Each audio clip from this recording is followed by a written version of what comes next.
C'est en fait plus moderne que ça en a l'air. Ça a l'air d'être un film classique, mais en fait, on est sur des terrains quand même féministes, même si de l'extérieur, on voit la femme à la cuisine et les hommes assis devant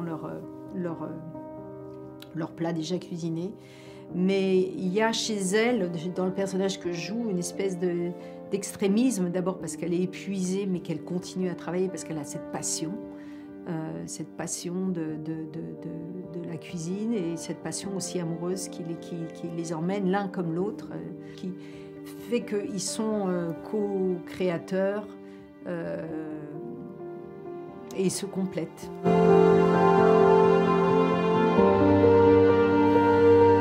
Participer à une histoire cinématographique qui met en scène finalement ce que je défends depuis 50 ans, c'est une vraie chance. C'est un film, à mon avis, qui est assez provoquant parce qu'il parle d'une sorte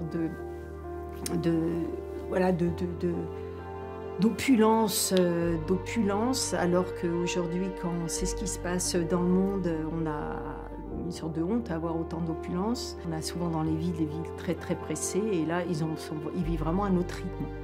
Et ça donne envie aussi. On se dit, oh, j'aimerais bien avoir ce temps-là de vivre.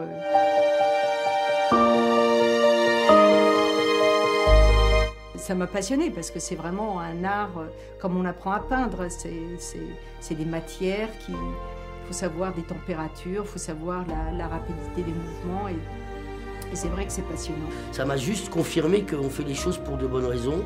Ça m'a juste rappelé que quand j'étais môme, mes grands-parents avaient un potager. Ils vivaient à la campagne et leurs légumes et leurs fruits n'avaient pas la même forme, que c'était pas formaté comme on peut voir aujourd'hui, qu'on mangeait des aliments de saison.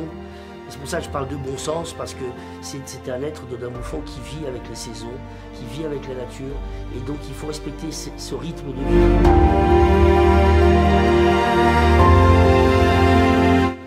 Je crois que oui, je pense que si je pense à mon métier, je dis que quand franchement à 14 ans, je m'étais dit, je suis sûr que le meilleur des âges pour un acteur, c'est la quarantaine et plus. Un acteur, c'est quoi? C'est la somme de son vécu qui va mettre au service des rôles.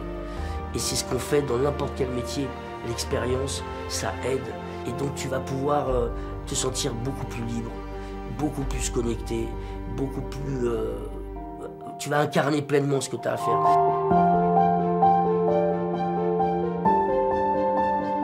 Le temps, l'amour, l'attention à l'autre, l'amitié, parce qu'il y a de l'amitié entre ces hommes, un ode à la nature, un ode à notre langue, parce qu'il y a des dialogues très soignés, très ciselés. Donc l'importance des mots. Le Napoléon de la gastronomie, le prince. C'est très bon ce qu'on a fait. Mais tout ça me donne l'impression d'un brouillon, d'une esquisse. Je vous le demande encore, Eugénie. Marions-nous. Nous passons plus de temps ensemble que bien des époux, à étudier des recettes, à les faire. Ne sommes-nous pas bien ainsi? Eugénie, on ne sait pas de quoi souffre Eugénie. Le bonheur, c'est de continuer à désirer ce que l'on a déjà. Mais vous ne vous êtes jamais eu.